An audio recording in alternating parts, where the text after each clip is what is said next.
Progress Test Unit 3. My guest today is Barbara Handelman, who has written a book about friendships that changed lives. Barbara, in your introduction, you say that something as simple as sharing a taxi can be life-changing. Tell us more. Yes, that example refers to Naomi Watts. When she was a teenager in Australia, she did modelling in her free time. One day, she went along to an audition for a swimwear advert, and while she was waiting, she got talking to some of the girls there.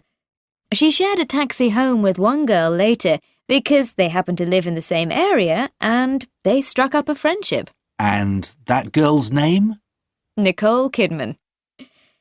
Nicole and Naomi became inseparable as teenagers, and as adults, they always stayed in touch. While Nicole Kidman's acting career was taking off, Naomi was working for a magazine and taking acting lessons. Then she was invited to the premiere of Nicole's film Dead Calm and introduced to the director. Amazingly, he offered her a part in his next film, Flirting. She was one of the lead actors in the film, as was Kidman. After that, of course, Naomi Watts went on to be one of Hollywood's highest-paid actresses. And are they still great friends? Yes, they'll probably be lifelong friends, like Monet and Boudin, a friendship which changed art history. How? When Claude Monet was a young man in Le Havre, France, he used to draw caricatures of people and sell them in the window of a local hardware shop.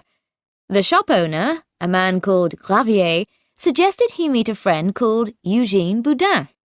Monet was 18 and Boudin was a lot older at 34. But, like Monet, Boudin was a rebel, and they soon bonded. Did the older artist teach Monet a lot? Yes. Most importantly, he insisted on taking Monet outside to paint. This was very unusual at the time, when most people painted inside. But here was Boudin setting up his easel in the middle of a field. Monet was baffled at first. It was a good deal more difficult to paint outside in wind, sun and rain. But Monet suddenly understood what Boudin wanted to do. He wanted to paint quickly and capture the moment, the weather and the changing light. You can't do that in a studio. And that's what Monet became famous for doing. Yes, and he changed the history of art. 30 years later, when Monet was a celebrated artist, he wrote to Boudin, "I've never forgotten that you were the first person to make me see and understand." Great. And one final story for our listeners? Of course. Before John Lennon was in the Beatles, practically the most famous band of all time, he and some friends had another band called The Quarrymen. In July 1957, they played at a local event in Walton, Liverpool.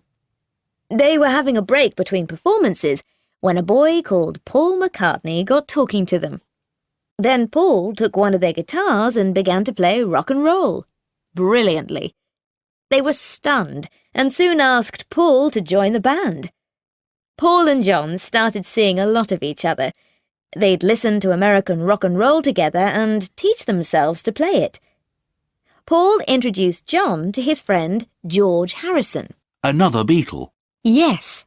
Over time, people fell out, drifted apart, or didn't see eye to eye about music, so band members changed. In the end, it was Paul, John, George, and a drummer called Ringo Starr, who first played with the band in Hamburg. Hamburg, Germany? Yes. They'd found work in clubs there, really bad clubs. They were playing for 6 hours a day. And if the audience didn't like a song, people threw bottles. So they had to learn fast. You bet. And the more they played, the better they became.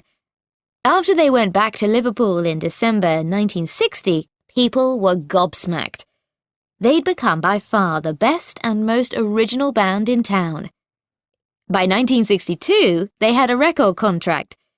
2 years later, they were world famous and playing to screaming fans as far away as New York and Melbourne.